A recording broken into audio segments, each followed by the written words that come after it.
ሰዎች እንዲለወጡ ተነሳሽነት ያስፈልጋቸዋል። ማመን አለባቸው። ፐርሱዌድ መደረግ አለባቸው። የሰው ልጅ ልክ እንደ ሞተር ነው። ወይ ይጠፋል ወይ ይበራል። ሁለታችን የሚነሳሳ ነገር አለ። we can be motivated or demotivated. we can be inspired or uninspired. we can be persuaded or ሁለቱም ካፓቢሊቲ አለ። የመጀመሪያው ከነገረ ቀደም ለውጥ እንዲሳካ ሞቲቬትድ ኢንስፓየርድ እና ፐርሱዌድድ መሆን አለባቸው። የሚገርመው ነገር አስገራሚ ነገሮች ናቸው። ስለ የሰው ልጅ ትልልቅ ሀሳብ የሚያመጣው በተሳያቻችሁ ጊዜ ወይ ዝም ብላችሁ የቀን ህልም እንትን ያላችሁ አክቲቭሊ እየሰራችሁ ሳይሆን የቀን ህልም ነገር ላይ ያለ ዴይድሪም ነገር አንሪያሊስቲክ ነገር ላይ ያላችሁ ነው ከፍተኛ መነሳሳት የሚያጋጥሙ እና ኒውተን የሚባለው ቲዮሪ ኦፍ ግራቪቲ የሚባል እንትን ያመጣው የፈለሰፈው አፕል ከዛፉ ሲወድቅ አይቶ ነው። ቲዮሪ ኦፍ ግራቪቲ በጣም እንትን ሆኖ ቦርድ ሆኖ ዝም ብሎ አፕሉን እያየ ይሄ ጃፓን ቡሌት ትሬን ሰው የቡሌት ትሬን ዲዛይኑን የቀየረው ከወፍ እንትን አድርጎ የቀየረው ባዮሎጂስት ዝም ብሎ ወፎቹን ኦብዘርቭ እያደረገ ይሄን ነገር ያወቀው። ኤንሽታይን የቲዮሪ ኦፍ ሪላቲቪቲ ያመጣው ዝም ብሎ ዊሽ ሊስት ዴይ ድሪሚንግ የሚባል ነገር ውስጥ ገብቶ ነው። እና ይሄ የሚያስረዳን የሰው ልጅ አእምሮ እረፍት ይፈልጋል። ወንደር የሚያደርግበት ምናምን ማለት ሶ አንዱ ለኢንስፓይሬሽን አንዱ ምክንያት ኢንስፓየርድ የሚሆን ሰው ዝም ብሎ ኤክሰስ የሚሰራ ሰው አይደለም። ኢንስፓየርድ ሲሆን እንድንሆን አእምሮአችን እረፍት ያስፈልጋል። መረጋጋት አለ ኦብዘርቭ እንድናደርግ ማለት ሶ ዘ ፈርስት ቲንግ ኢንስፓየርድ ለመሆን የተወሰነ መረጋጋት ወርክሎድ እንትን ማድረግ ይጠይቃል ማለት ካልሆነ ዝም ብለን እንበጠው። ይሄ መሰረታዊ የሚባሉ ለውጦች ብሬክ ስሩ የሚባሉ የመጡት ድንገት አይደለም። የረጅም ጊዜ አንኮንሺየስ የሆነ የአእምሮ ማሰብ ሂደትን ተከትለው ነው። ላይት ባልብ ያመጣው 10,000 ጊዜ እንትን ብላሉ። ሶ የሆነ ነገር ችግር ጨንቋችሁ ምናምን መፍትሄ ስትፈልጉ አእምሮአችሁ መፍትሄ የሚያመነጨው ለሳምንታት ምናምን አስባችሁ ነው ዛሬ የምትፈቱት። ስፖንታነስ የሆነ ነገር ብዙ ጊዜ የለም። ሶ ኢንስፓይሬሽን መነሳሳት ራንደም አይደለም፣ ድንገት የሚመጣ አይደለም። ሰው የሚነሳሳው የቀደመ እውቀት ሲኖረውና በጥልቅ ማሰብ ሲጀምር ነው። ፕራዮር ናውሌጅ ዲፕ ቲንኪንግ ሲኖር ነው ኢንስፓየርድ የምትሆኑት። የሰው ልጅ አእምሮ ለአክሽንም ለምንም ኢንስፓየር ማድረግ የሚቻለው you need to have a prior knowledge about a certain topic ያን ደግሞ አጥልቀኸው ዲፕ ኖውሌጅ አድርገኸው ነው እንትን የምትለው ማለት ነው። ሌላው ሰዎች ከስኬታማነት ይልቅ ችግር ነው ኢንስፓየር የሚያደርጋቸው። ኔሴሲቲ ኢዝ ዘ ማዘር ኦፍ ኢንቬንሽን ይላል አይደል? የሆነ ነገር በጣም ሲያስፈልጋችሁ ከፈለጋችሁት የማታደርጉት ነገር የለም ለማሸነፍ የራሳችሁ ለማድረግ ከተመቻችሁ ድሎት ከተሰማችሁ እንትናቱ ሰዎች አእምሮአቸው ሲያርፍ ለረጅም ጊዜ ያስበው እንትን ሲሉ ዲፕ ቲንክ ሲገባ ሃርድሺፕ ሲገጥማቸው ነው ኢንስፓየርድ የሚሆኑት። ጄኬ ራውሊንግ የምትባለው ጸሐፊ ሃሪ ፖተር የጻፈችው ጸሐፊ 12 አሳታሚዎች ጋር ሄዳ ሪጀክት አድርጓታል። 12 ጊዜ ሪጀክት ተደርጋ መጨረሻ ላይ ማሳተም ይችላል። ቢሊየነር ነች። ትልቅ ኢንዱስትሪ ነው እሷ 12 ታይምስ። ያ ማለት ውድቀት የኢንስፓይሬሽን ምንጭ ነው፣ መሰረት ነው። ስትወድቁ ከዛ ለመውጣት እንትና ኢንስፓየር ትሆናለህ። ሳክሰስ ግን ሳክሰስ ትራፕ የሚባል ትረጋጋላችሁ፣ ፎር ግራንት ወስዳለ ለራሳችሁ ያላችሁ እምነት የተጋነነ ይሆናል። ሳክሰስፉል ሆኖ መቀጠል በጣም ከባድ ነው። ወድቆ መነሳት ቀላል ነው፣ ሳክሰስፉል ሆኖ መቀጠል ነው። ከምናስበው በላይ ገንዘብ የሰው ልጅ ሞቲቬት የማድረግ ለሎንግ ተርም ለአጭር ጊዜ ለረጅም ጊዜ የሰው ልጅ ለለውጥ ሞቲቬት የማድረግ አቅም የለው እና እንደ ሃርቫርድ ቢዝነስ ስኩል ጥናት ከፍተኛ ደግሞ ሰዎችን ሞቲቬት የሚያደርጉት ለአጭር ጊዜ ብቻ ነው። ከዛ ይልቅ የሰው ልጅ ሞቲቬትድ የሚሆነው ኦቶኖሚ ሲኖረው፣ ነፃነት ሲኖረው፣ ስራ ላይ ማስተሪ ሲኖረው፣ በየጊዜው የተሻሻለ ችሎታ እያገኘ ሲመጣ፣ ሶስተኛው ፐርፐዝ ነው።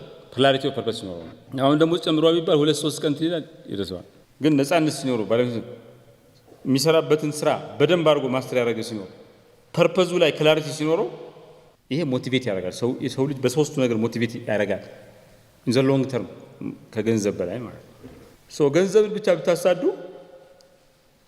ተነሳሽነታችሁ ይሞታል ማለት ነው።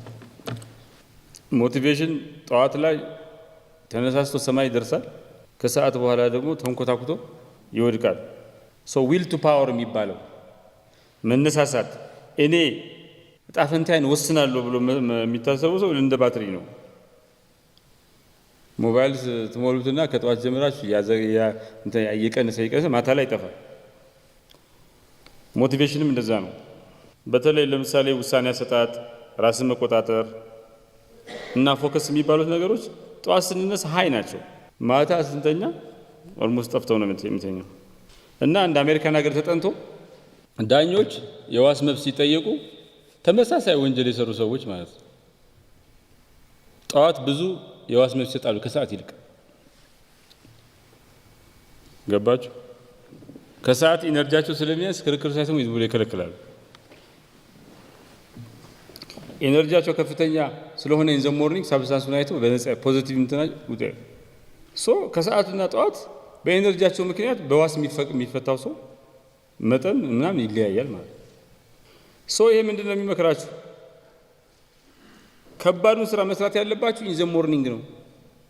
ከፍተኛ ኢነርጂ ያላችሁ ጠዋት ስለሆነ አንድ ነገር ከባድ ስራ ከሰዓትም ጠዋትም መስራት ያለባችሁ ቢሆን ከባዱን ጠዋት አድርጉት። ሃይስት ኢነርጂ ስላላችሁ ሞቲቬት ትሆናላችሁ ነው። እንግዲህ ይሄ የአዲስ ዓመት እንትን ይባላል ሪዞሉሽን እንደዚህ ያደርጋለሁ ምናምን በራሳችን ላይ እናወጣለን። 92% አዲስ ዓመት ሲደርስ እንደዚህ ያደርጋለሁ እንደዚህ ይሄን ለውጥ አመጣለሁ የሚሉ ሰዎች አይሳካላቸውም። 8ቱ ብቻ ናቸው ይሄን አረጋ። ምክንያቱ አንደኛ ስፔሲፊክ ጎል የለው ስናወጣ ተጠያቂነት የለውም። ዝም ብለን ቃል ነው የምንገባው። የምናተኩረው በተነሳሽነት እንጂ በዲሲፕሊን ላይ አይደለም። we don't care about discipline. so motivation unreliable ነው። ሊኖርም ላይኖርም ይችላል። ከሞቲቬሽን ይልቅ እውነተኛ ለውጥ የሚፈጥሩት ስርዓቶችና ሲስተምና ሀቢት ነው፣ ልማድ ናቸው። ልማዶቻችን ማተርስ። ለምሳሌ ጠዋት ከባዱን ስራ ጠዋት ምን እንሰራ ከሆነ በከፍተኛ ደረጃ ፐርፎርማንሳችን ይጨምራል። ከባዱን ስራ ከሰዓት ካደረግነው እንትን ልምዳችን ጠዋት እንነሳለን ነው ቀድመን። ጠዋት ማንነሳ ከሆነ we lose this chance ማለት ነው። ሰዎች ከፋክት ይልቅ በኢሞሽን ያምናሉ እና ውሳኔ ስንወስን ብዙዎች ሰዎች የሚወስኑት በኢሞሽን ነው። ከዛ ግን ጀስቲፋይ እናደርጋለን። ሰው ሲጠይቀን ለህሊናችን ምናምን በምክንያት ነው ብለን ትናረጋ ዝም ብዬ በኢሞሽን የወሰንኩት አይልም እንጂ አክቹአሊ ካምሯችን ከዚህ ከሎጂካል ቲንኪንግ ይልቅ ኢሞሽናል ውሳኔ ነው የምንወስነው። እና እዚህ ጋር ምን ያሳያል? የሲጋራ እንትኖች አሉ፣ ማስታወቂያዎች አሉ። አንቲ ስሞኪንግ ሲጋራ አቁሙ የሚል ማስታወቂያ። ኢሞሽናል ስቶሪ ካላቸው ለውጥ ያመጣሉ። የሚያየው ሰው ሲጋራ ሊያቆም ምናምን ይችላል፣ ሊቀንስ ይችላል። ኢሞሽናል ስቶሪ ከሌላቸው ሎጂካል ብቻ ሲጋራ ማጤስ እንትን ሳምባህን ይጎዳል ምናምን ብለህ ብታዘው ውጤታማ አይደለም። ከዛ አሁን ለምሳሌ የታመመ በሽተኛ እየሞተ የመጨረሻ ጣረ ሞት ንግግሩ ብታሳይ ማስታወቂያው ላይ እንደዚህ ትሆናለህ ብትለው ሰው ያቆማል። ዝም ብለህ ሎጂካሊ ብታወራው ግን አያቆምም። የዘዶር ኢን ዘ ፌስ የሚባለው ትሪክ ምንድነው? መጀመሪያ ሰፊ አድርገህ በዛ አድርገህ ትጠይቅና ታውቀዋለህ እኮ እንደማታገኘው ግን መደራደሪያ ይሆናል። ትልቁን ነገር እምቢ ካላችሁ ትንሹን ነገር እምቢ አይል ማለት ነው። የምትፈልጉትን ነገር ለማግኘት ከፈለጋችሁ መጀመሪያ ከባድ ጥያቄ ጠይቁ። ከፍተኛ ጥያቄ ከበድ አድርጋችሁ 1000 ብር ነው የምትፈልጉት 10,000 ብር 50,000 ብር ብትሉት ሰውዬው ብሎ እንኳን 50,000 ብር ያልሆነ ብሎ 1,000 ብር ይሰጣቸዋል። አንድ በጣም የሚያስቅ ነገር ነው። ዘ ቢኮዝ ኢፌክት ይባላል። ሰዎች ስትናገሩ ቢኮዝ ምናምን የሚል ከጨመራችሁ ምን እንደሆነ ሳይሰሙ ይስማማሉ። የሃርቫርድ ጥናት ምን ይላል? ሰዎች ጋር ስታወሩ የሆነ ነገር ስትንትኑ የሆነ ነገር ተናግራችሁ ቢኮዝ የሚል ቃል ካስገባችሁ ሞስት ፕሮባብሊ 34% ሰው ይቀበላችኋል። ቢኮዝ የምትባለው ቃል ከዛው እኮ ምንም የማይገናኝ ነገር ሊሆን ይችላል። ስትናገሩ ለማሳመን ስትሞክሩ ምክንያት ይሄ ቢኮዝ የሚለውን ነገር ተጠቀሙ። ድራማቲካሊ ውጤትን ያስተካክላል ማለት ነው። ግጥም የሚመታ ሴንቴንሶች ብዙ ጊዜ ይታመናሉ። አስቂ ነው። እና ሰዎች ምን ብለው ያስባሉ? ይሄ ቤት የሚመታ አረፍተ ነገር እውነተኛም ነው አይረሳም፣ ኢሞራብል ነው ያስባሉ። አሁን ለምሳሌ if it doesn't fit you must quit ቲት ያር ሪትሚክ ነው። if it doesn't fit you must tick ይላል። ሪትሚክ ነው አይደል? ሰዎች እንደዚህ ሲባል ያምናሉ። ሞስት ፓርት ሪትሚክ በመሆኑ ማለት ሰዎች እንዲያስታውሳችሁ ከፈለጋችሁ ምናምን የምትጽፉትን ሜሴጅ ሪትሚክ አድርጉት፣ ቤት የሚመታ አድርጉት። በእናንተ ስር የሚሰሩትን ኢንስፓየር ማድረግ ከፈለጋችሁ ሪትሚክ አድርጉት።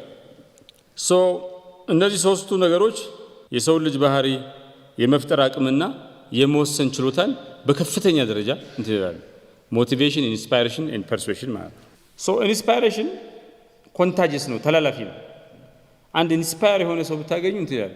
የሆነ ሰው አሁን ክራውድ ሆኖ 200 300 ሰው እየሮጠ እንትን እየሄደ እያለ ድንገት አይታችሁ ከሮጣችሁ አብረው ይከተላል። ታውቃላችኋል?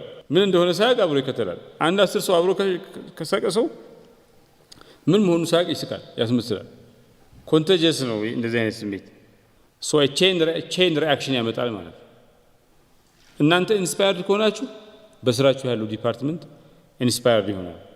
ሶ ኢንስፓይሬሽን ካልተጠበቀ ቦታ ነው የሚመጣው። ቅድም ያልኳችሁ ኒውተን፣ አይዛክ ኒውተን አፕል ፍሬ ሲወድቅ አይቶ ነው ሎ ኦፍ ግራቪቲ ያመጣው። ያልተጠበቀ ምንዳን የሆነ ፕሌስ ኢንስፓይሬሽን ይመጣል ማለት። ኢንስፓይሬሽን ከሰው ልጅ ጤናም ጋር ከአእምሮ ጤናም ጋር ይያያዛል። ከፍተኛ ኢንስፓይሬሽን የሚኖረው የሰው ልጅ ተስፋ ካደረገ፣ እርካታ የሚሰማው ከሆነ፣ የደህንነት እርካታ ካለው። ኢንስፓይሬሽኑ ዝቅተኛ ከሆነ ደግሞ ስታግኔሽን፣ ቦርደም፣ ኢቭን ዲፕሬሽን ሊመጣ ይችላል ማለት። ሌላው ኢንስፓይሬሽን ሁሉ ጊዜ ፖዚቲቭ ላይሆን ይችላል። ብዙ ጊዜ ኢንስፓይሬሽን ፖዚቲቭ አውትካም ነው ያለው፣ ግን ለኔጌቲቭ ነገር ሊውል ይችላል። መሪዎች፣ ካሪዝማቲክ መሪዎች ተከታዮቻቸውን እርምጃ እንዲወስዱ በገሌ ላይ በገሌ ሲያነሳሱ እናያለን። ድሮ ይሄ ቱል በተለይ እንትን ነበር። ሶ ኢንስፓይሬሽን የሰላም ብቻ ሳይሆን የቫዮለንስ ምንጭ ሊሆን ይችላል ማለት። ሶ ኢንስፓይሬሽን እንደ ባቡር ነው፣ አይቆምም። ሁሉ ጊዜ ትራንዚየንት ነው፣ ተንቀሳቃሽ ነው። እና ኢንስፓየር ስትሆኑ ወዲያው አክሽን ካልወሰዳችሁ ፌድ ያደርጋል። ኢንስፓየር ሰው የሆነ ነገር ለመስራት ስትነሳሱ ያኔው መስራት ነው። ያኔ ካልሰራችሁ ሌላ ጊዜ ስትፈልጉ አትሰሩ፣ ያስቸግራችኋል። እና ኢንስፓይሬሽን መማረክም መጠቀምም በጣም የሚያስፈልግ ነገር ነው። ዶፓማይን የደስታ እንትን ነው እና ይሄ ሽልማት ስንሸለም ደስ ይለን ምናምን አክት የሚል ነው። ግን ዶፓማይናችን ሀሺሽ የምንወስድ ከሆነ ሱስ የሚያስይዝ ነገር ማለት፣ ሶሻል ሚዲያ በጣም ስክሮል የምናደርግ ከሆነ ያ ዶፓማይን ይጠፋል ማለት። ሶ ኢንስፓየርድ መሆን አንችልም ማለት። አስገራሚው ደግሞ ከውጭ የሚመጣ ኤክስትሪንዚክ የሆነ ሪዋርድ ኢንትሪንዚክ ሞቲቬሽንን ይገላል። ውጫዊ የሆነ ሞቲቬሽን ውስጣዊ የሆነ ሞቲቬሽንን ይገላል። ሰዎች አንድ ነገር ሲሰሩ በቂ ምክንያት ካላቸው ሪዋርዲንግ ሆነ ፐርሰናሊ ካገኙት እናንተ ዝም ብትሉትም ይሰሩታል። ታንኪዩ ለማለት እንትን ብትሏቸው ግን ያ ሰው የተሸለመው ሰው ይሄ ያወራንበትን ያለው ነገር ለመስራት ዲሞቲቬትድ ይሆናል። አስገራሚ ነው። ሪኮግናይዝ ሲያደርጉት አይሰራም፣ ሪኮግናይዝ ሲያደርጉት ሲቀሩ ይሰራል። ይሄ ናቹራል እንትን ነው፣ በጣም ጥናት ተደርጎ ነው ማለት። ሶ ኤክስትሪንዚክ ሪዋርድስ ጭራሽ ሞቲቬሽን ሊገሉ ይችላሉ።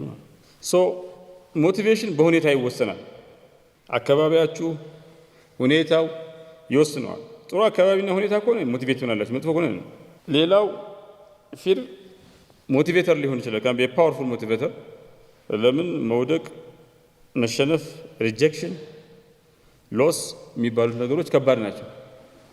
ሰው ከፈራችሁ ሞቲቬት ያደርጋችሁ የሆነ ነገር ለማድረግ ማለት። ዝም ብላችሁ ምን ፈርታችሁ ወይ እንትን አውት ኦፍ ኔግሊጀንስ ያላደረጋችሁትን ነገር የቁርጥ ቀን ሲሆን ሄዳችሁ ታደርጋላችሁ ማለት። ብዙ ጊዜ ሰዎች አንድን ነገር ለመስራት ሞቲቬት እስኪነሳሱ ድረስ ይጠብቃሉ ለማነሳት ምናምን። ግን እንደዛ አይደለም። ሞቲቬሽን ስራ ከጀመራችሁ በኋላ ነው የሚመጣው። እየሰራችሁት ነው መሀል ላይ የሚመጣው እንጂ አስቀድሞ ከስራ በፊት አይ ሞቲቬት አትደረጉ። በጣም ብዙ ሰው የሚሳሳትበት ነገር ነው። በቃ ሙድ ያልመጣ ምናምን የተባለ ይጠብቃል። it will be forever. you have to start እንደምን በጥርስ ነክተህ ከጀመርክ you can be motivated. ይሄ ሞቲቬሽን ፎሎውስ አክሽን ይባላል። ሶሻል ፕሩፍ የሚባል ነገር አለ። ሰዎች ሌሎች ሲያደርጉ ካዩ ይከተላሉ። አንድ ነገር የለም። ሃሽፓፒ የሚባል ጫማ ትሬንድ ሴተርስ የምርጫ ፋሽን እንትኖች ትሬንድ ሴተርስ ወጣቶች እንትን ሰዎች ኒውዮርክ ውስጥ አደረጉት። መጀመሪያ አልሸጥ ያለ ጫማ በጣም ፖፑላር ሆነ። ስለዚህ ሰዎች ሲያደርጉት ባታምኑበትም ትከተላላችሁ። መገናኛ ብዙ ሰው አለ መንገድ ላይ አንዱ ቢሮጥ አብሮ ይሮጣል። ለምን እንደሆነ ሳይል አይደል? ማሳመን ከፈለጋችሁ አንዱ ሰዎችን ማሳመን ከፈለጋችሁ የምታደርጉት ሌሎች ሰዎች ሲያደርጉት መሪ ሆናችሁ ሰው እንዲያደርጉት ከፈለጋችሁ እናንተ ስታደርጉ ሕፃን ልጅ አንብ ከምትሉት ያጠና ብትጨቀጭቁት አይሆንም። እያነበባችሁ ካሳያችሁት ግን መጽሐፍ ይዛችሁ ጋር ይከተላል። አንተ መጽሐፍ ይላል። ዚስ ሶሻል ፕሩፍ የሚባል እንትን አለ እና ማሳመን ከፈለጋችሁ በየዲፓርትመንታችሁ ያሉ ሰዎች በደንብ እንዲሰሩ ከፈለጋችሁ ራሳችሁ መጀመሪያ የሰራችሁት ሌሎች የሚሰሩት ማሳየት ዘ ቤስት ዌይ ነው። ይሄ ስኬርሲቲ ድራይቭስ ፐርስዌሽን የሚባል ፎሞ የሚባል አለ፣ ወይ ደግሞ ዘ ፊር ኦፍ ሚሲንግ አውት የሚባል አለ። ምንድን ነው? አሁን ሱፐር ማርኬት ምናምን 3 የቀረው ምናምን ይላሉ፣ ኦንሊ ሌፍት 3 ምናምን ይላሉ። እንዴ ሊያልቅብኝ ነው ብላችሁ አገዙ። 3 ሲቀረው ምናምን ሲባል 3 የቀረው እንደዚህ የቀረው ሲባል ዘ ፊር ኦፍ ሚሲንግ አውት ኋላ ላይ ተመልሳችሁ ለመግዛት ብታስቡ አታገኙትም። ስለዚህ ትገዛላችሁ። ፐርስፔድ የማድረግ እንትን ማለት ሶ ስኬርስ ስታደርጉት ነገሩን የማሳመን እድሉ ከፍተኛ ነው ማለት ነው። ይሄ ራሳችሁንም ብዙ መንገዶች አሉ ጥቅም ላይ ልታውሉበት የምትችሉ ማለት ነው። ኢሞሽን ትራምፕስ ሎጂክ የሚባል እንትን አለ። ማሳመን ላይ ከፈለጋችሁ ሎጂክ ሳይሆን ኢሞሽን ነው ዋናው መሳሪያ። ደስታ፣ ፍራቻ፣ ብስጭት ምናምን የሚመስሉ ነገሮች የሚያሳዩ ኢሜጆች፣ ኤክስፒሪየንሶች ተጠቅማችሁ ሰዎችን ማሳመን ትችላላችሁ። ፋክትና ሎጂክ ብዙ አይደለም። ኢህአዴግ 97 ክርክር በቃ ዴታ ነው። ግብርናው በ30% በ10% አድጓል ምናምን ተፈራዋል አይመጡና እንደዚህ ምናምን ይላሉ። ቁጥር ነው እና የኛው ደግሞ ቅንጅት ሜሴጅ ነው የነበረው፣ ኢሞሽናል ሜሴጅ። ኢህአዴግ መክኗል ምናምን ሀሳብ የለውም እና ሰው ቁጥሩን 100 ምናምን ቁጥር ማን ነው ቁጥሩን ይዞ የሚሄድ? አንድ ሰው ሜሴጁን ጠይቁት። ማንንም ሰው ሞቲቬት አላደረገም ኢህአዴግ ሜሴጅ። ቮትም ካገኘ ግራስ ሩት ሰው ቀስቅሶለት ምናምን ነው በዲቤቶቹ አለ። ፋክትስ ፊገርስ እንትና ሰው ስቶሪ ነው። ሚራክል ይፈጥራል። ስቶሪ ስቲኪ ነው፣ ስቲኪ ያደርጋል ስቶሪ። ከሰማችሁ 80% ትረስቷላችሁ። ስቶሪ ግን አይረሳም እና ፓወርፉል መንገድ ስቶሪ ነው። ይሄ ፉት ኢን ዘ ዶር ቴክኒክ የሚባላል። አሜሪካን ሀገር የአሜሪካ ፖለቲካል ጂኦግራፊ አሁን ኒውዮርክ ለምሳሌ ዴሞክራት ስቴት ነች። ዴሞክራቶችን የምትመጣው ቴክሳስ ሬድ ስቴት ናት፣ ሪፐብሊካን የምትመርጠው ፎር ቨሪ ሎንግ ታይም።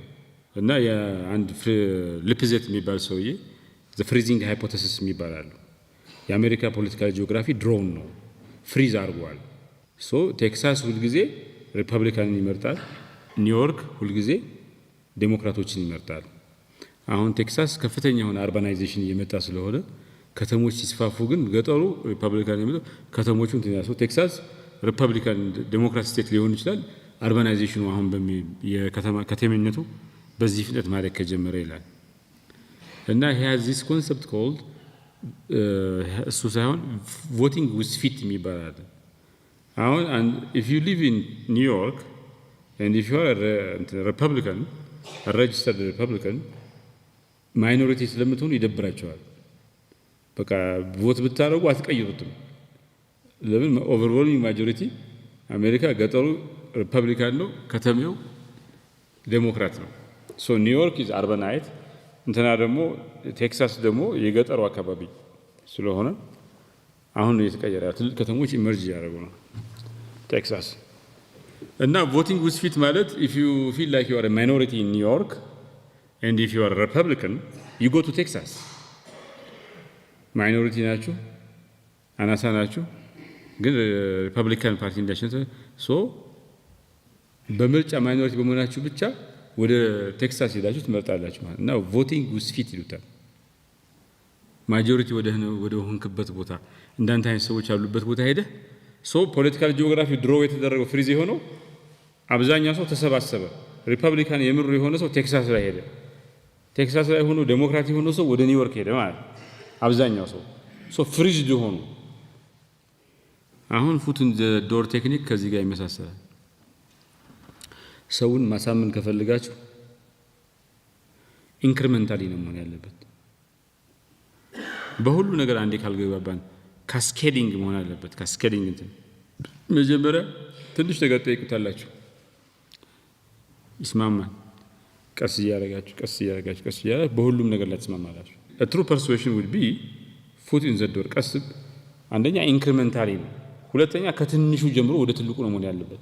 ቀስ እያለ መጨረሻ ላይ ትልቁ ስምምነት ይደርሳል ነው። ሶ ለምሳሌ ሰውየው የምትፈልጉት ገንዘብ እንዲሰጣችሁ ዶኔሽን ለሆነ ካውዝ ከሆነ የሆነ ጉዳት የደረሰበት ሰው ምናምን ገንዘብ እንዲሰጣችሁ ከሆነ መጀመሪያ ገንዘቡን ከመጠየቅ ይልቅ ፒቲሽን እንዲፈርም አድርጉት። ፔቲሽን ፈረመ ሰጣችሁ ትንሽ ቆይት ብላችሁ ያ ፔቲሽን የፈረምክለት ሰው እኮ እንደዚህ ብትሉት ሞስት ፕሮባብሊ ገንዘቡ ያዋጣል። መጀመሪያ ብር ብትጠይቁት ገንዘቡ ብትጠይቁት ግን ላያዋጣ ይችላል። ፐርስፔሽን አንኮንሽስ መሆን ይችላል። ብዙ ጊዜ አንኮንሽስ ነው። አንድ የአሜሪካ ፕሬዚደንት አይ ቲንክ ኤይዘንሃወር ምናምን አሜሪካን ሀገር ፕሬዚደንቶቹ ከትዳር ውጭ መወስለት አይችሉም። ኢምፒች ያስደረጋቸዋል። የሀገር መሪ ናቸው። ሲምቦሊክ ነው።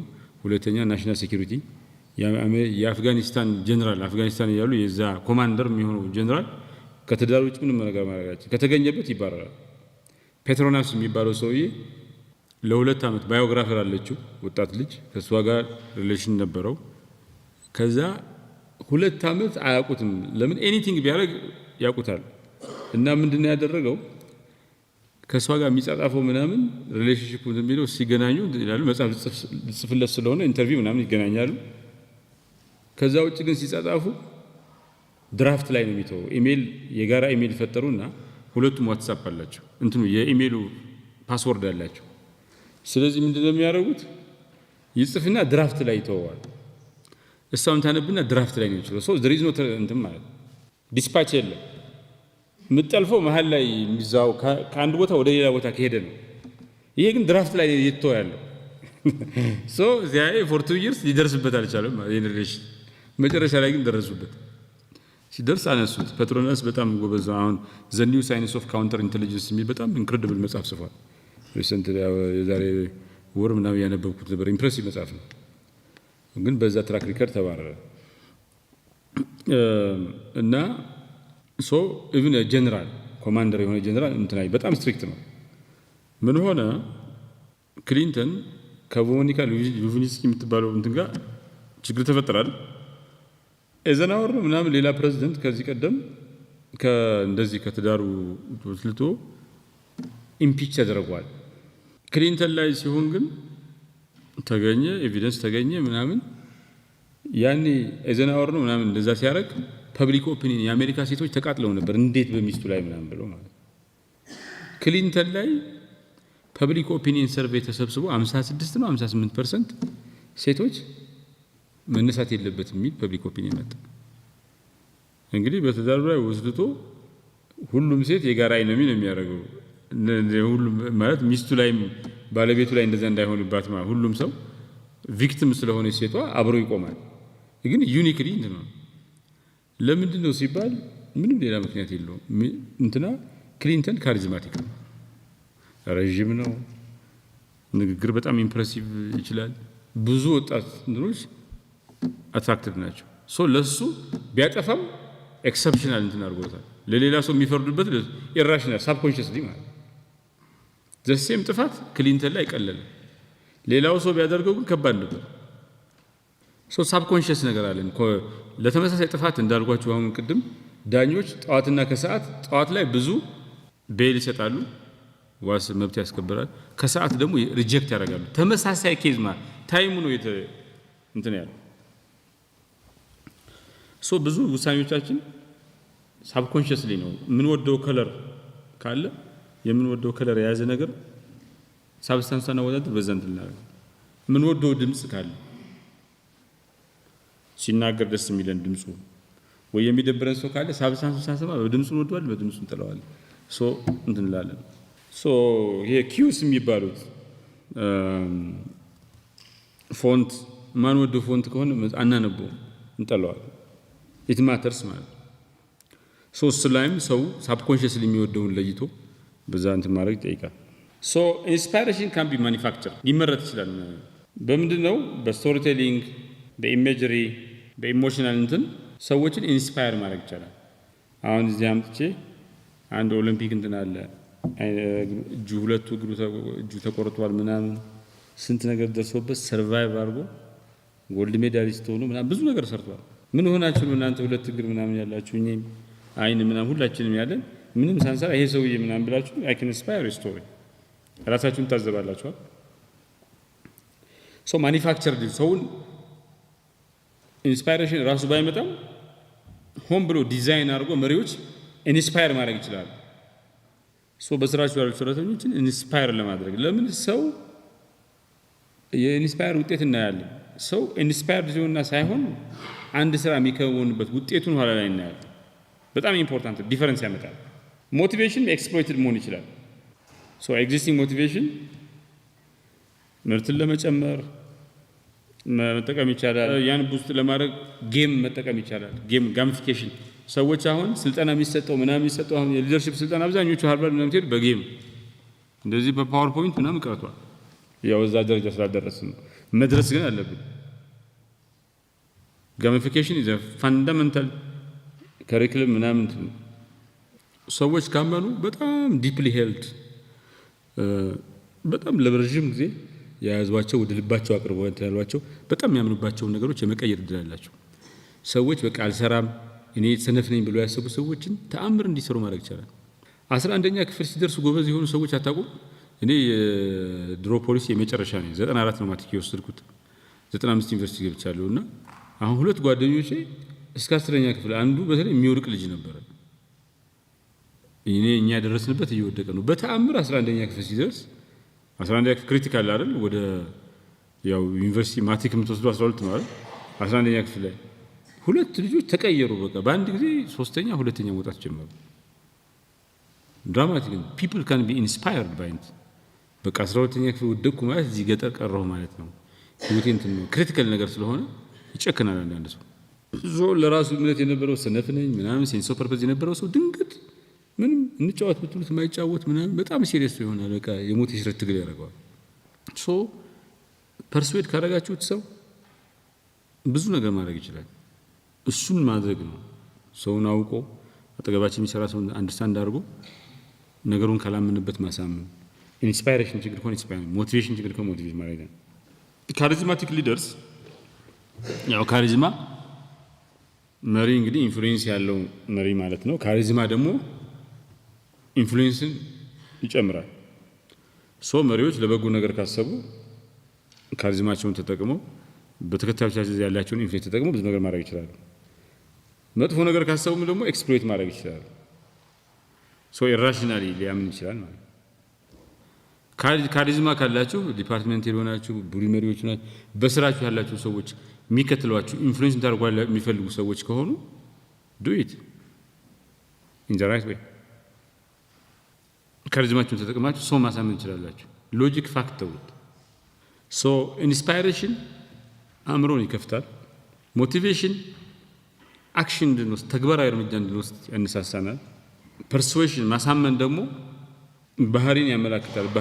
የባህሪ አቅጣጫን የባህሪ ለውጥን እንትን ይላል እና ሀያል መሪዎች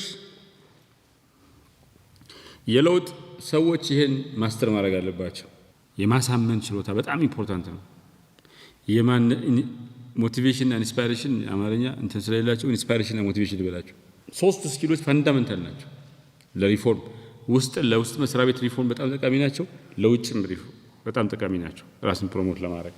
እነዚህን ነገር ማወቅ ክሪቲካል ነው። በጣም ሶስቱ ኢምፖርታንት ናቸው። ኢንስፓየርድ ያልሆነ ሰው የመፈጸም አቅሙ ምናምን ዝቅተኛ ነው።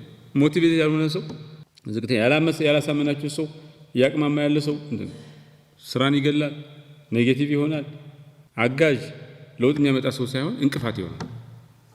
በእነዚህ ነገሮች ሶስቱን ቆጥረን ከቻልናቸው ከተለማመድናቸው ግን ይህን ሁሉ አስወግደን ትልቅ ስራ መስራት እንችላለን።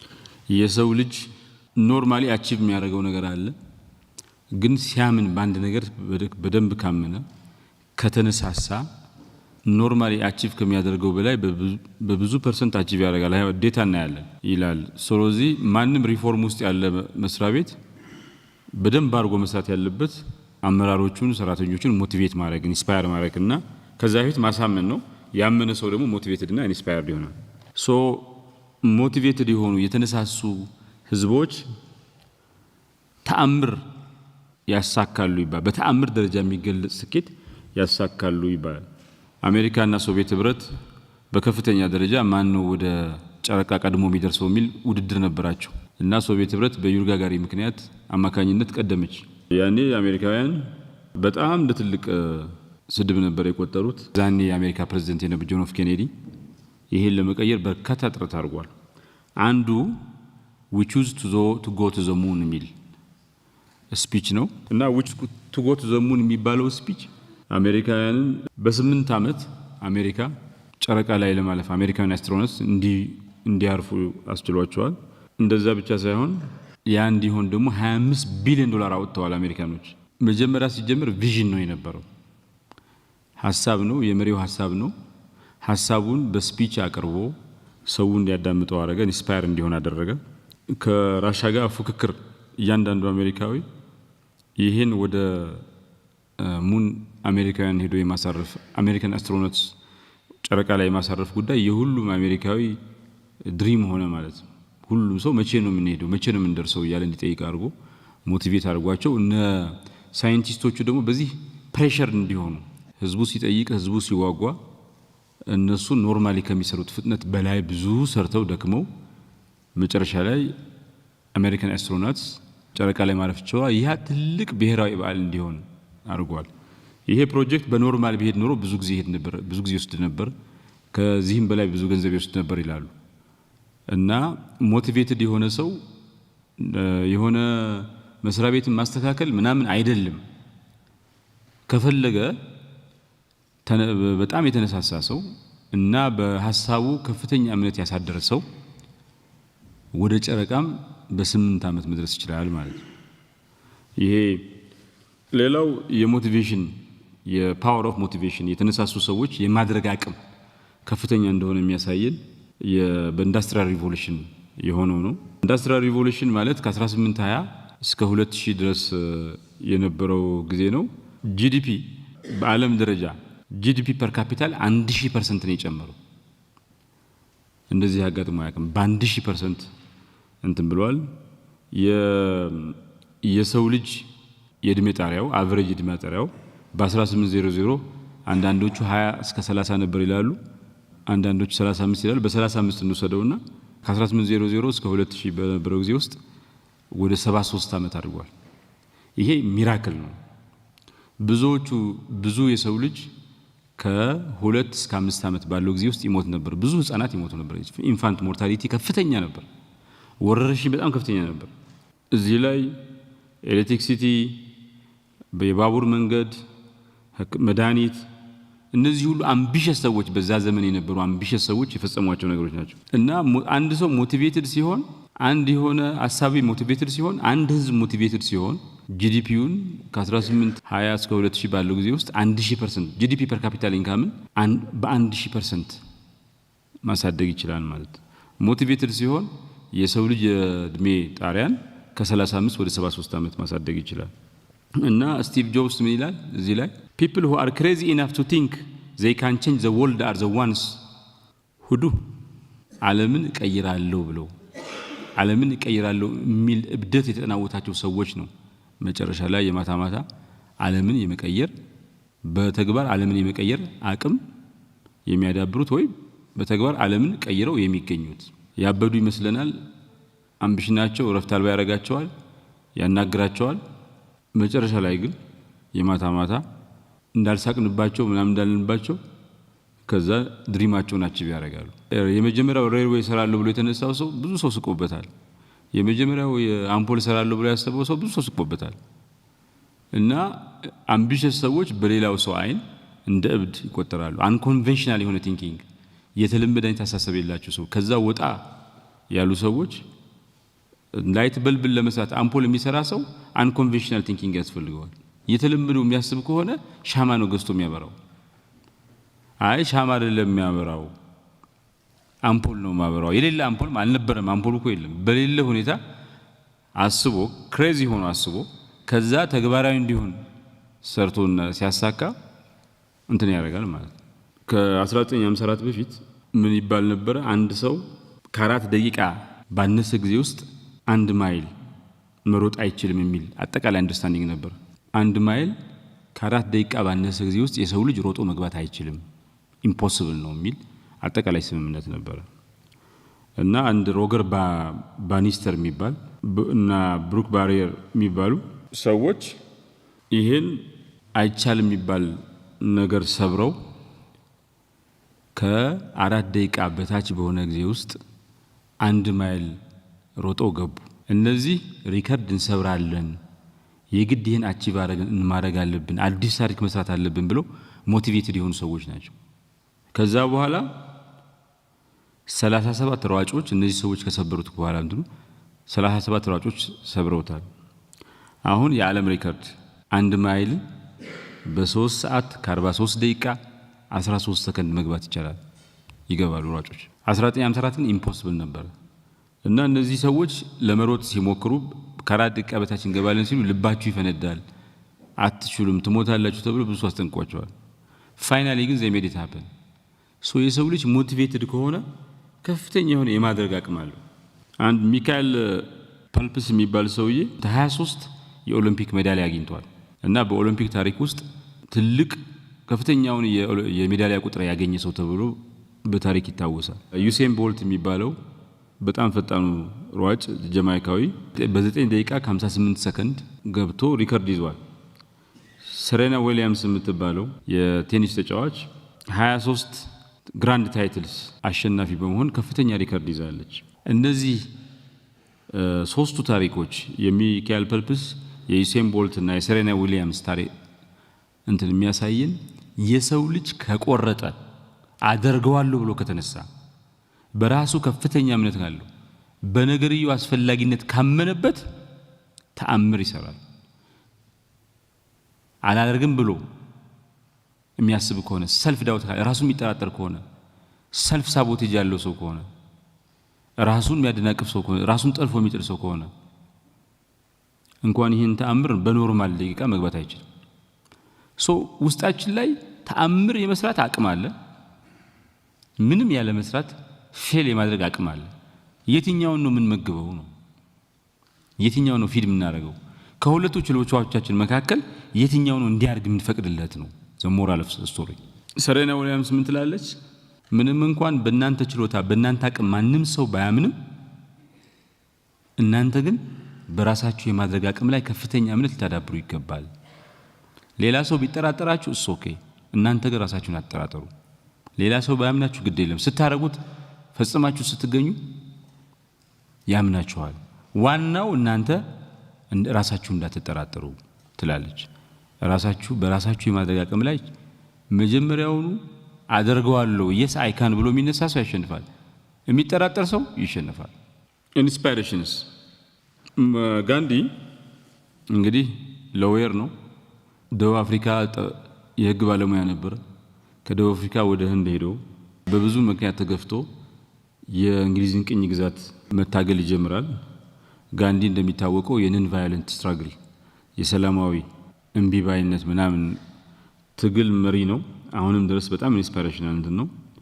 ይሄ ዘ ሳልት ማርች የሚባል 240 ማይል ህንድን ያካለለበት በእግሩ የሄደበት እና በየቦታው ህንዶች በደረሰበት ቦታ ሁሉ በሚሊዮን እየወጡ ከሱ ጋር አብረው እየተንቀሳቀሱ ዝም ብሎ አንድ ሰው የጀመረው የነጻነት እንቅስቃሴ በሚሊዮን የሚቆጠሩ ሰዎች ደግፈውት እንግሊዞቹ እንደሚሉት ህንድ ፐርል ኢን ዘ ብሪቲሽ ኢምፓየር ነው የሚሏት። የእንቁ ናት፣ የእንግሊዝ ቅኝ ግዛት እንቁ ናት። ከቀኝ ግዛት ከምንገዛቸው ሀገሮች በሙሉ ትልቅ ሀብት ያገኘ ነው ዋናው ሀገር ህንድ ናት ብለው ነው የሚያስቡት። ሳይወዱ በግድ ብዙ ሰው ሳይሞት በነን ቫዮለንት ስትራግል እንግሊዞቹ ተነቅለው እንዲወጡ አድርጓል። አሁን 1.45 ቢሊዮን ህዝብ የሚኖርበት ይመስለኛል። አገር ብትሆንም ቀኝ የምትገዛ በትንሽዬ ሀገር በትንሽዬ አይላንድ ቀኝ የምትገዛ ሀገር ነበረች ህንድ። ትልቅ ሆና ትንሽ ያደረጋትን ነገር አንድ ሰው ይቻላል ብሎ ነፍጥ ሳያነሳ መሳሪያ ሳያነሳ በሐሳብ ብቻ ነገሮችን እቀይራለሁ ብሎ ማሰቡ የማታ ማታ የገንደ ሐሳብ ፍሬ አፍርቶ ቢሞትም ህንድ ነፃ ሀገር ልትሆን ትችላለች። እና ዛሬ ህንድ የዓለም 5ኛ ኢኮኖሚ ነች። በ2030 3ኛ ኢኮኖሚ ትሆናለች ይባላል። የዚህ ሁሉ መሰረት ጋንዲ ላይ ነው ያለው። የህንዶች የማድረግ አቅም፣ የህንዶች በመጥፎ ጊዜ ጸንቶ የመቆም በጥሩ ጊዜ ተባብሮ ተዋዶ መኖር ባህል ጠንሳሽ ቀያሽ ጋንዲ ነው። ሉተር 1963 አይ ሃቭ አ ድሪም የሚል ስፒች አድርጓል። ሉተር አይ ሃቭ አ ድሪም ብሎ ሲናገር አጠገቡ ከሱ ጋር የሚታገሉ ሰዎች ይገደላሉ፣ ይታሰራሉ። ድቅድቅ ጨለማ ነው የነበረው። ጥቁሮች ከነጮች ጋር እኩል የሚሆኑበት ዘመን ለማለም ይከብዳል። ግን ደመናን ተሻግሮ ያ ሁሉ ጨለማን ያ ሁሉ ተስፋ አስቆራጭ ነገር ተሻግሮ 40 እና 50 ዓመት ወደፊት አይቶ I have a dream that one day our fellow black men will be equal with white men ምናምን ይላል። It's a powerful speech, electrify የሚያደርግ speech ነው። በዛ ዘመን እንደዛ ብሎ መናገር impossible፣ እንደዛ ማሰብ አስገራሚ ነው። ግን ሰዎችን ኢንስፓየር ማድረግ የምትፈልግ መሪ ስትሆን ከጨለማው ፈንጥቃ የምትወጣ በጣም የሰናፍጭ ታክል ቀጭን ብርሃን የምትታይ እሷን ብርሃን አይተ መሪ በመሆን ሌላው የማያየውን ብርሃን አይቶ ጥቁሮችን አነሳስቶ ሌሎች በጥቁሮች መብት እኩልነት የሚያምኑ ነጮችንም ከጎን ነው አድርጎ ፋይናሊ በ50 እና በ60 ዓመት ውስጥ ጥቁሮች በእኩል እንደ ነጮች የመምረጥ መብት ምናምን ያላቸው ብቻ ሳይሆን ኦባማ የሚባል የሁሴን ልጅ የአሜሪካ ፕሬዚደንት እንዲሆን አስችሏል። የኦባማ ፕሬዚደንሲ የሉተር I have a dream speech ውጤት ነው። ኦባማ መጽሐፍቶቹ ላይ ምን አነሳሳ ሲባል የማርቲን ሉተር ኪንግ ንግግር ነው። በሱ ምክንያት ነው ወደ ፖለቲካ የገባሁት፣ በሱ ምክንያት ነው 10 ምናምን ሲቪል ራይት ሙቭመንት ውስጥ የገባሁት፣ ፕሬዚደንት ልሆን የቻልኩት በሱ ምክንያት ነው ይላል። ስለዚህ የኦባማ የፖለቲካ አባት የኦባማ የካሪየር ስኬት አባት ኪንግ ነው። he inspires the entire nation እና አሜሪካውያን ከራሳቸው ጋር የተጣሉት አሜሪካውያን በሰው ልጅ እኩልነት የማያምኑት አሜሪካውያን ከብደታቸው ተመልሰው ነጮች ቢሆኑም ጥቁሮቹም እንደነሱ አሜሪካውያን እንዲሆኑ ወንድሞቻቸውና እህቶቻቸው እንዲሆኑ አሳምኗቸዋል። ብዙዎቹ አሜሪካውያን ዛሬ በዚህ ሐሳብ ያምናሉ። የጾታ የከለር መድሎ ለምሳሌ ነጮችና ጥቁሮች አንድ ባስ ላይ መሄድ አይችሉም። አንድ አውቶቡስ ላይ አንድ መጸዳጃ ቤት መጠቀም አይችሉም ነበር። ነጮች ይመርጣሉ፣ ጥቁሮች መምረጥ አይችሉም ነበር። እነዚህ ብቻ እንዲሉ የታገለው ግን ትግሉ ስፒቹ ምናምን ብዙ ሰዎችን ኢንስፓየር አድርጎ ይሄ ዩኒቨርሳል ሳፍሬጅ የሚባለው ጥቁሮችም እንደ ነጮቹ የመምረጥ መብት እንዲያገኙ አድርጓል ብቻ ሳይሆን አንድ ጥቁር ሰውን ወደ ዋይት ሃውስ ወደ ነጭ ቤተ መንግስት አስገብቷል። ኪንግ ካሰበው በላይ ውጤት አምጥቷል። ትግሉ ፍሬ አፍርቷል። ኢንስፓየር የሚያደርጉ ሰዎች ዘመንን የሚሻገሩ ሰዎች ራሳቸውን ኢንስፓየር አድርገው የነሱ ትውልድን ኢንስፓየር አድርገው 5-6 ትውልድን ኢንስፓየር ያደርጋሉ። ንግግር ሲያደርጉ ያሰቡትን ግብ ከሱ በብዙ ጥፍ የበለጠ ትልቅ ድልን ያስመዘግባል፣ ይቀዳጃሉ። The art of the moral universe is long, but it bends towards justice. ምን ልበል የህዋ ወይ ደግሞ የዚህ ዓለም አርክ ረጅም ነው፣ ሲታጠፍ ረጅም ነው። የፈለገ ቢረዝም ግን ሄዶ የሚታጠፈው ፍትህ ወዳለበት በኩል ነው፣ የሚያዘመው ወደ ፍትህ ነው። እና የሆነ የተሳሳተ ነገር ስታዩ እፍትሃዊ ነገር ስታዩ ታገሉ። ስትታገሉ ብዙ መስዋዕት ጋር ረጅም ጊዜ ሊወስድ ይችላል። ዞሮ ግን የማታ ለፍትህ የሚታገሉ ሰዎች አሸናፊ ይሆናሉ ነው እያለ ያለው። አገሮች ጃፓን እንግዲህ 1868 ከራሻ ጋር ሜንጂ ሬስቶሬሽን የሚባለው ራሻ ማንቹሪያ ነው ስትል ጃፓን ምን ነው ይላሉ። በዛ ምክንያት ወደ ጦርነት እንደሚገቡ ሲያውቁ ጃፓናውያን ንጉሳቸው ሜንጂ የሚባል ንጉስ ሜንጂ ሬስቶሬሽን የሚባል ፕሮጀክት ነድፎ ጃፓን የሰለጠነ ኢኮኖሚ ባለቤት የማድረግ እቅድ ነድፎ መንቀሳቀስ ጀመረ። ብዙ ተራምደው ግን የአንደኛው ዓለም ጦርነት መጣና ብዙ ጎዳቸው። እንደገና ሁለተኛው ዓለም ጦርነት ሲመጣም ከጀርመን ጋር ሆነው አቶሚክ ቦምብ ሁሉ ፈነዳባቸው፣ ተተኮሰባቸው ማለት። አስገራሚው ነገር ጃፓን ከሁለተኛው ዓለም ጦርነት ከኒውክሌር ቦምብ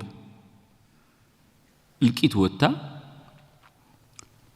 1985-84 ላይ ሁለተኛው የዓለም ኢኮኖሚ ሆና አንደኛ ትሆናለች ብሎ ትልልቅ ሰዎች ጽፈው ነበር። it is so threatening አሜሪካን እና የጃፓን ኢኮኖሚ ከ1950 እስከ 1990 ድረስ 10% ነው ጂዲፒ ያደገው። አስገራሚ ነው። ጃፓኖች ቶዮታ፣ ሶኒ፣ ሆንዳ የሚባሉ አስገራሚ ዓለምን ያጥለቀለቁ በምርቶቻቸው ያጥለቀለቁ ካምፓኒዎች ቶዮታ የመኪና ካምፓኒ ነው፣ ሆንዳ የመኪና ካምፓኒ ነው፣ ሶኒ ቴሌቪዥን። ጭራሽ ሶኒ ደግሞ ብዙ ነገር ደርሶበት ብዙ በደል ደርሶበት ተራይቭ ያደረገ ኤክሰፕሽናሊ እንትን ነው። እና ጃፓን በኒውክሌር የደባየች ሀገር በኒውክሌር ድምጥማጧ የጠፋ ሀገር ከመሆን ወጣ በዓለም ሶስተኛዋ ኢኮኖሚ ሆነች በአጭር ጊዜ ውስጥ። ይሄ የጃፓን ህዝብ ሁሉ ሞቲቬትድ ሆኖ ነው ተአምር እንሰራለን።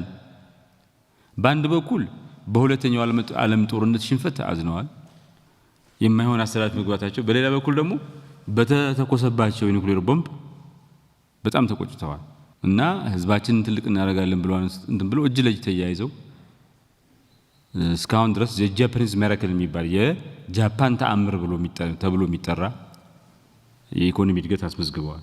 ጀርመንም እንደዛው ነች። ከሁለተኛው ዓለም ጦርነት በኋላ የጀርመንም የኢኮኖሚ ተአምር ነው የሚባለው ከ1950 እስከ 1970 ድረስ ኢኮኖሚያቸው በአቨሬጅ 8% ጂዲፒ አድጓል እና 1950 የነበረው የአንድ ጀርመናዊ አቨሬጅ ኢንካም በ1970 በ3 እጥፍ አድጓል። በአንድ በኩል ሶቪየት፣ በሌላ በኩል እንግሊዝ፣ አሜሪካ፣ ፈረንሳይ ያወደሟት ሀገር በጥንካሬ በተነሳሽነትና በራዕይ በአጭር ጊዜ ውስጥ የዓለም ሁለተኛ ኢኮኖሚ ገንብተው ነበር። የጀርመንም የጃፓንማ ታሪክ አንድ ህዝብ ሆ ብሎ ከተነሳ እጣ ፈንታዬን እቀይራለሁ ብሎ ከተነሳ አንድ ከሆነ በኮምፔሊንግ ቪዥን ከተሳሰረ ከኒውክሌር ቦምብ ውድመት በኋላ ትልቅ አገራት መጥተው ከተሞችን ምናምን ካጠፉበት በኋላ ነቅተህ ተነስተህ ሆ ብለህ ተነስተህ የዓለም ሁለተኛ ኢኮኖሚ የዓለም ሶስተኛ ኢኮኖሚ መሆን ይቻላል። የህዝብህን ገቢ በ3 እጥፍ ማሳደግ ይቻላል። ኢኮኖሚህን ለ40 ዓመት 10% ጂዲፒ ግሮዝ ባለ ሁለት አሃዝ ኢኮኖሚ እድገት ማስመዝገብ ይቻላል። ይሄ በምንም ስታንዳርድ ከተአምር ውጭ ሌላ ምንም ሊገልጸው አይችልም። ቼንጂንግ ማይንድስ ቼንጂንግ ሂስትሪ። ሰዎች ሲያምኑ፣ ህዝብ ሲያምን፣ ማህበረሰብ ሲያምን በሆነ ነገር ያለው የስህተት አመለካከት ይስተካከላል። አንድን ነገር ከልቡ ይገዛዋል። ከልቡ ሲገዛው ደግሞ ታሪክን ይቀይራል። በሰላም ከፍተኛ እምነት የነበራቸው ሁለቱ የአሜሪካና የሶቪየት ህብረት መሪዎች የዓለምን ሲቪላይዜሽን ሊያጠፋ ይችል የነበረ በ1962 ያጋጠሙ ኪባን ሚሳይል ክራይሲስ የሚባለው ጥቁሯ ሰኞ የተባለች በታሪክ የምትጠራውን በእርግጥም የሰው ልጅ ሲቪላይዜሽን መጨረሻ እንዳይሆን አድርገዋል። በሰላም የነበራቸው ጽኑ እምነት በሰው ልጅ ታሪክ ውስጥ ታይቶ ሰምቶ የማይታወቅ ከፍተኛ ጉዳት ሊያደርስ የነበረን ነገር ፕሪቨንት አድርገዋል አጌንስት ኦል ኦድስ።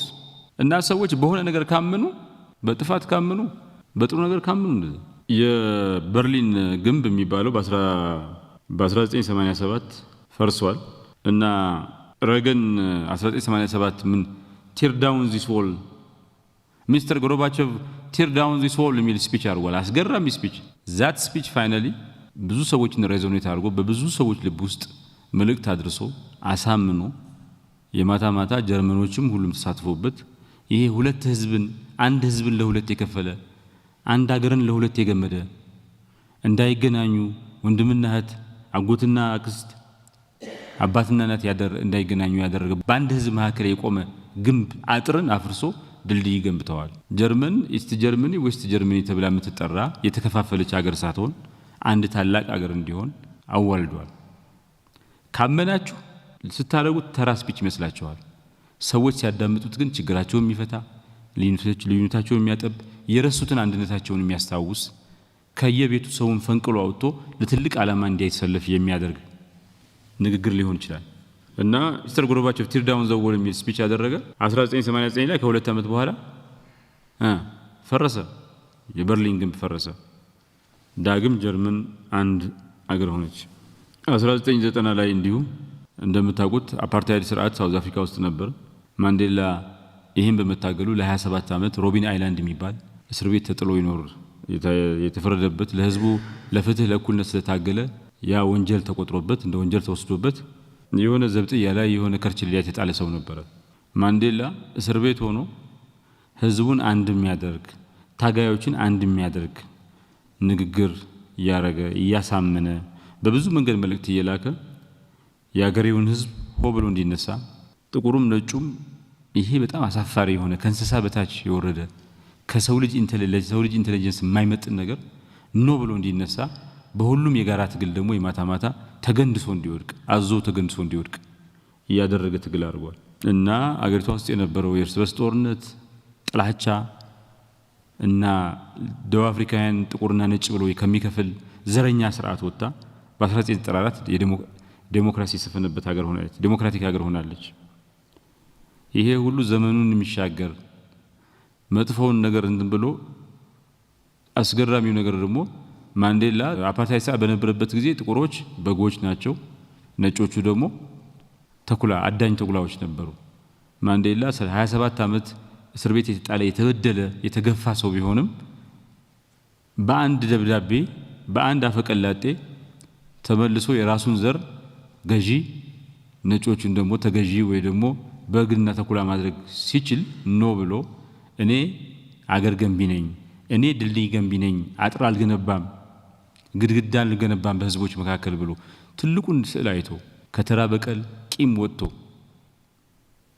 ትልቅ መሪ እንደሆነ ታይቷል። ደቡብ አፍሪካ የሁሉም እንደዚህ ነጮችም እኮ 15ኛው ክፍለ ዘመን የመጡ ምንም ከዳች ምናምን 15 ሴንቸሪ የመጡ ብዙ ሰዎች አሉ። 7-8 ጀነሬሽን ማለት አገራቸው ነው። ጥፋቱ የነሱ አይደለም፣ የሥርዓቱ ነው። ሥርዓቱን ታግሏል።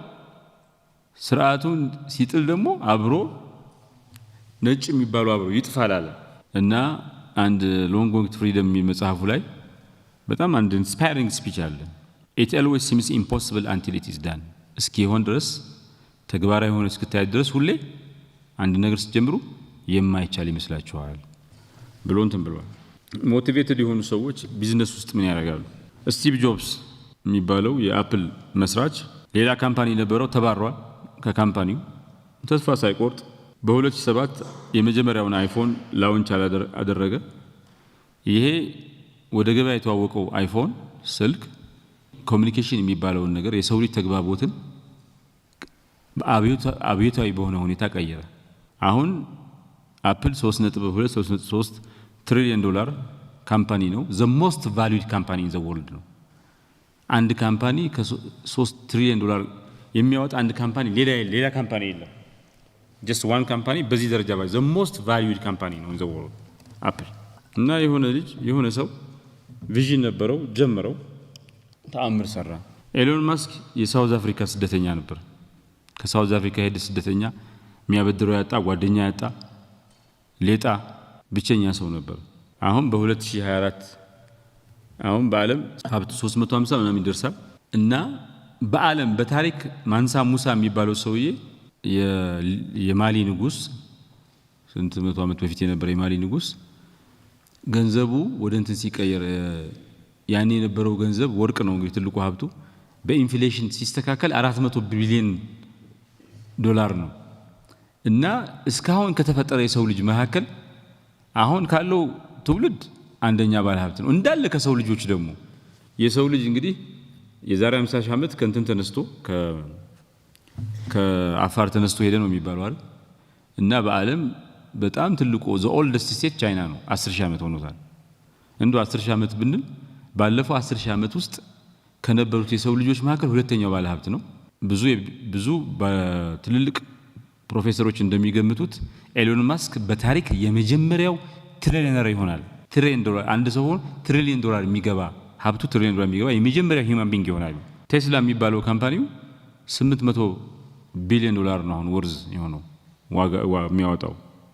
ስፔስ ኤክስ የሚባለው ማርስን ኮሎናይዝ አደርጋለሁ ኦኩፓይ ማየርስ የሚባል ሙቭመንት አለው ቀኝ ገዛለሁ ማርስን ብሎ የጀመረው ሙቭመንት ነው። ይሄ ሁሉ ተአምር የሚሰራው ትላንት ከደቡብ አፍሪካ በስደተኝነት የሄደ መግቢያ መውጫ ያጣ ብድር ጠይቆ ብዙ ጊዜ ባንኮች ሪጀክት ያደረጉት ሰው ነው ተአምር የሚሰራው። ሰዎች ሞቲቬትድ ሲሆኑ እንዳየነው አንድ ሰው ከ4 ደቂቃ በታች አንድ ማይል እንትን ከ4 ደቂቃ በታች መግባት አይችልም የሚለውን ነገር አሸንፎ አሁን 3 ደቂቃ ከ43 ሰከንድ ከምናምን ማይክሮ ሰከንድ 13 ማይክሮ ሰከንድ ደርሰዋል። ሁለት ሰዎች እንትኑን ሪከርድን በጠሱ። ከዛ በኋላ ግን 37 ሰዎች ብለዋልና በጣም ተሻሽሎ አሁን 3 ሰዓት ከ43 ደቂቃ ሰው ይገባል። እና ሊሚት የሚባል አይቻልም የሚባል ነገር አይኖርም። ጣሪያ የሚባል ነገር ገደብ የሚባል ነገር አይኖርም። ገደብ የሚመስሉ ነገሮች ሁሉ ሰው ልጅ ካመነ ሞቲቬትድ ከሆነ ይጥሳቸዋል። አንድ ማህበረሰብ ሞቲቬትድ ሲሆን ሲያምን ታሪክን ራሱን ይቀይራል። ጋንዲ እንዳሳየን፣ ማርቲን ሉተር ኪንግ እንዳሳየን፣ ማንዴላ እንዳሳየን መሪዎች ቢሊዮን ሰዎችን ኢንስፓየር አድርገው ለአክሽን ኢንስፓየር አድርገው የህዝባቸውን የሀገራቸውን ጣፈንታ ብሎም የሰው ልጅ ጣፈንታ ይቀይራሉ። እና ያመነ ሰው ያመነ ማህበረሰብ ታሪክን ይቀይራል። በራሱ ያመነ በከውዝ ያመነ በሪፎርም ያመነ ሰው ታሪክን ይቀይራል። በሰላም ያመነ ሰው ሰላም ያመጣል። በሪፎርም ያመነ ሰው ሰላም ያመጣል። አንድ ትንሽ ስፒች 2 ፔጅ 3 ፔጅ ስፒች ትልልቅ አጥርና ግድግዳን ታፈርሳለች፣ ገንድሳ ትጥላለች። እና አንድ ፒተር ዳከር የሚባል ሰውዬ ምን ይላል? መጪውን ጊዜ ለመገመት የሚያስችለው የተሻለው ነገር ምርጡ እንትን ጊዜውን መስራት ነው ይላል። ይህን ጊዜ መስራት ነው። the best way to produce the future is to create it። ስለ የሚቀጥለውን ዘመን ምን እንደሚሆን መገመት ከፈልጋችሁ የተሻለው ነገር ተሰሩት፣ እንደዛ እንደምትፈልጉት አድርጋችሁ መስራት ነው ብሎ እንትን ያለ ነው። ሶ ሞቲቬሽን የሚባለው ኢንስፓይሬሽን የሚባለው ፐርሱዌሽን የሚባለው ነገር ህልምን ወደ ተጨባጭ ሀቅ የሚቀይር ዓለምን የሚለውጥ የሰው ልጅ ዕጣ ፈንታን የሚወስኑ ትልልቅ ነገሮች ናቸው። ኢንስፓየርድ ከሆነ ሞቲቬትድ ከሆነ በአንድ ጉዳይ የጸና እምነት ከያዘ የሰው ልጅ ህልሙን እውን ያደርጋል። ከፍተኛ የሆነ ትራንስፎርማቲቭ ለውጥ ያመጣል። በድምርም የሰው ልጅ ዕጣ ፈንታ ይቀይራል። በዛ ምክንያት ነው ህልም፣ በዛ ምክንያት ነው ኢንስፓይሬሽን፣ ሞቲቬሽን፣ ፐርሱዌሽን ተአምር ይፈጥራል። እንደ ምትሃታዊ በሆነ ሁኔታ ነገሮችን ይቀይራል። የመቀየር ኃይል አለው የሚባለው ማለት ነው። ግን ሞቲቬሽን እና ኢንስፓይሬሽን ደግሞ ሌላም ነገር ያመጣል። እሱ ብቻ አይደለም፣ መጥፎ ነገርም ያመጣል። ሞቲቬሽን እና ኢንስፓይሬሽን ሌላ ውድቀት፣ ጣጣም ያመጣ ይችላል። መሪዎች ግርማ ካሪዝማ ሲኖራቸው ተአምር ይፈጥራሉ። ያን ካሪዝማ ግን እንደ አዶልፍ ሂትለር ለመጥፎ ነገር ሲውል ብዙ ችግር ይመጣል። በሁለተኛው ዓለም ጦርነት 75 ሚሊዮን ሰዎች አልቀዋል። አዶልፍ ሂትለር ጀርመናውያንን አስክሮ በከፍተኛ የንግግር ጥበቡ ችሎታው፣ የማሳመን ችሎታው ሰውን ከየቤቱ ፈንቅሎ አውጥቶ ለጀርመንም ለሌላው ዓለም ሕዝብም የተረፈ ጉዳት አስከትለዋል። 6 ሚሊዮን አይሁዳውያን በሃሎኮስት አልቀዋል። ሞቲቬሽን ለጥሩ ነገር ከዋለ ቅድም ግንቡን ለማፍረስ አጥሩን ለማፍረስ እንደ ኤሎን ማስክ ሀብት ለመፍጠር እንደ ስቲቭ ጆብስ መሆን ይችላል። እንደ ጋንዲ ለሰላም ይችላል። ለመጥፎ ነገር ከዋለ ደግሞ 75 ሚሊዮን ህዝብን ቀርጥፎ የሚበላ ጦርነት፣ ፍጅት ማዋለድ ይቻላል። በዚህ ሞቲቬሽን ከባለ ምንም ሞቲቬት የማናደርግ ሰዎች ስለሆኑ አደገኛ ነው። አትሊስት ጥፋት ነው፣ ግን ሞቲቬሽን ነው። ለምንም ነገር ሞቲቬት የማይሆን ደመ በራድ ስለሆነ ደግሞ አስቸጋሪ ነው። ሰዎች ያለ ሞቲቬሽን ያለ ኢንስፓይሬሽን ሰዎች በሆነ አጥብቀው የሚያምኑበት ነገር ከሌለ ምንድን ናቸው? ዋት ኢዝ ኢት ላይፍ? የህይወት ትርጉም ምን ይሆናል ከዛ በኋላ? አንድ አያን የሚባል ሂስቶሪያን ሂትለር had the ability to inspire people to commit unspeakable horrors ይላል። ከፍተኛ የሆነ የማነሳሳት አቅም ነበረው። አቅሙን ግን ለማይሆን ነገር አውሎ ሊታሰብ የማይችል ጉዳት አድርሶ ያለፈ ሰው ሆነዋል። ማኦ ዘዲዮንግ ከ1958 እስከ 1962 የካልቸራል ሪቮሉሽን የሚባል ፕሮጀክት ጀምሮ በሰው ልጅ ታሪክ ውስጥ ሰው ሰራሽ በሆነ ሁኔታ የተፈጠረ ብዙ ሚሊዮኖችን ቀርጥፎ የበላ ድርቅ ፈጥሯል። በዛ ምክንያት ከ30 እስከ 45 ሚሊዮን የሚሆኑ ህዝቦች ተርበው ከፍተኛ ቁጥር ያለው ከዚህ ውስጥ ሞተዋል ይባላል። እና አንድ ምን ይላል አንድ ሂስቶሪያን good intentions when paired with bad ideas can create unimaginable suffering። ማኦ መጥፎ ነገር አይደለም ያሰበው፣ ጥሩ ነገር ነው ያሰበው። መጥፎ ነገር ማሰብህ በቂ አይደለም። ከመጥፎ ሀሳብ ጋር ሲገናኙ ሊገመት የማይችል ሰቆቃ፣ ስቃይ በሌሎች ላይ ሊያስከትል ይችላል። አሁን ለቻይና ፈጣን እድገት ማኦ አስተዋጽኦ አድርጓል ይባላል። 50-60% ኮንትሪቢዩሽን አለው ካልቸራል ሪቮሉሽን። በዛ ዘመን የነበሩ ሰዎች ግን ለብዙ ጉዳት ተዳርገዋል። ይሄ ሞቲቬሽን ኤክስትሪም የሚባል ደግሞ አለ። ኤክስትሪምሊ ሞቲቬትድ ከሆነ ሰው አደገኛ ነው። አልቃይዳ እና አይሲስ የራሳቸው ኮዝ ይኖራቸዋል። በ2011 የነበረው የ9/11 አታክ 2977 ሰዎች ሞተዋል። 3 ትሪሊዮን ዶላር ኢኮኖሚ ወድሟል። ኦፍ ኮርስ አሜሪካውያን ደግሞ ኢራቅና አፍጋኒስታን ላይ ያደረሱት በጣም ከፍተኛ ጉዳት እንዳለው ነው። ግን ሞቲቬትድ ነው። በዚህ አይሲስ ከ200,000 ሰው በላይ በአይሲስ ምክንያት ሞተዋል ይባላል። በ4800 ጥቃቶች ከ1981 ጀምሮ አጋጥሟል። 72,000 ሰዎች በዚህ ምክንያት ሞተዋል ይባላል። በእንደዚህ አይነት ሙቭመንት ይሄ ሞቲቬሽን ኤክስትሪምስ ሞቲቬትድ ኤክስትሪም በከፍተኛ ደረጃ የተነሳሱ ሊሚቱን ያለፉ አንሄልዝ ይሆናል። እና አንድ ሌላ ሂስቶሪያ ምን ይላል? a single inspired man can build a nation or destroy one። አንድ ሰው በከፍተኛ ደረጃ ተነሳ ያመነና የተነሳሳ ሰው አገር ሊገነባ ይችላል፣ ወር ሊያፈርስ ይችላል። ሞቲቬሽን በከፍተኛ ደረጃ ሲያጋጥም በርናውት ያመጣል፣ ያቃጥላል። ኢነርጂው ከፍተኛ ይሆንና ምንም ማድረግ የማይቻልበት ሁኔታ ይፈጠራል። እና WHO ይላል በርናውት የሚባለውን ነገር በጣም ስራ በዝቶባችሁ ከደከማችሁ፣ ኢነርጂያችሁ በጣም በዝቶ ከደከማችሁ ማለት ነው ኦኩፔሽናል ሲንድሮም ብሎ እንደ በሽታ ይቆጥረዋል WHO። እና ጃፓን ውስጥ 10,000 ሰዎች በስራ ብዛት ምክንያት ይሞታሉ፣ ከ10,000 ሰዎች በላይ። ቻይና ከ60,000 ሰዎች በላይ ኦቨርወርክ ምክንያት በስራ ብዛት ምክንያት ይሞታሉ። አሜሪካ ከ120,000 በላይ ሰዎች ከስራ ጋር የተያያዘ ስትረስ ምክንያት ይሞታሉ። ሶ ሞቲቬሽን ያስፈልጋል፣ ኢንስፓይሬሽን ያስፈልጋል፣ ግን ባላንስ ያስፈልገዋል። በጣም ከበዛ ያጠፋል፣ በጣም ካነሰ ስራን ይገላል። ባላንስ የሚያስፈልገው ነገር ነው ማለት። ሶ ኢንስፓይሬሽን ጤነኛ ሲሆን ባላንሱን የጠበቀ ሲሆን ጥሩ ነው፣ ለብዙ ስራ ይዳርጋል፣ ለብዙ ውጤት ይዳርጋል። ኦቨር ሞቲቬሽን ሲሆን ኦቨር ኢንስፓይሬሽን ሲሆን ግን ብላይንድ ፋናቲሲዝም እንደሚባለው እውር ጽንፈኛ ይፈጠራል። እና አንድ ዳኒንግ ክሩገር ኢፌክት የሚባል እንትን አለ። ሰዎች በጣም ሞቲቬትድ ሲሆኑ የራሳቸውን ኢንቴሊጀንስ የማሰብ አቅም የማድረግ አቅም አጋነው ያዩታል፣ ኦቨር ስቲሜት ያደርጉታል። አንድ ሰሞን ይሄ ኮቪድ-19 ሲመጣ አይታችሁ ከሆነ በቃኛ ጠንካራ የሆነ ኮሚናል ነው ምናምን ኢሚኒቲ የሚባል ሀርድ ኢሚኒቲ ነው የሆነ ነገር ነበር። በኮቪድ-19 ሁሉን ሰው ይዝና ሁላችንም ሲይዘን ኢሚኒቲ ዴቨሎፕ እናደርጋለን ምናምን ብለው ክትባት አንከተብም ብሎ ሰዎች እምቢ አሉ። ብዙ ሰው ረገፈ በዛ ምክንያት። ክትባት አያስፈልግም ብሎ ትልቅ ሙቭመንት ነበር፣ አሜሪካ፣ ስዊድን፣ ጣሊያን ማለት። ኦቨር ሞቲቬትድ ከሆነ የራሱን ኢንቴሊጀንስ የራሱን አቅም አጋነው ያየዋል። አይ ኮቪድ-19 ምንም አይሆንም አያረገኝም ይላል። ከዛ በኋላ ግን ይገለዋል። ሶ ኦቨር ኢንስፓየርድ ኦቨር ሞቲቬትድ ሰዎች ለራሳቸው ያላቸው ግምት የተጋነነ ነው፣ የሳተም ነው። በጣም ከፍተኛ የሆነ ጽንፈኝነትም ይደረጋል። እንደዚሁም ሪያሊስቲክ ያልሆነ ከእውነታ ጋር መሬት ካለው ሀቅ ጋር የተፋታ ኢንስፓይሬሽን ሲመጣ እሱም ለከፍተኛ አእምሮ በሽታና ቀውስ ይዳረጋል። ለምሳሌ ሶሻል ሚዲያ ዝም ብሎ ፎልስ ሴንስ ኦፍ ፓወር ፎልስ እንትን ያደርጋል፣ የውሸት ተስፋን ይመግባል።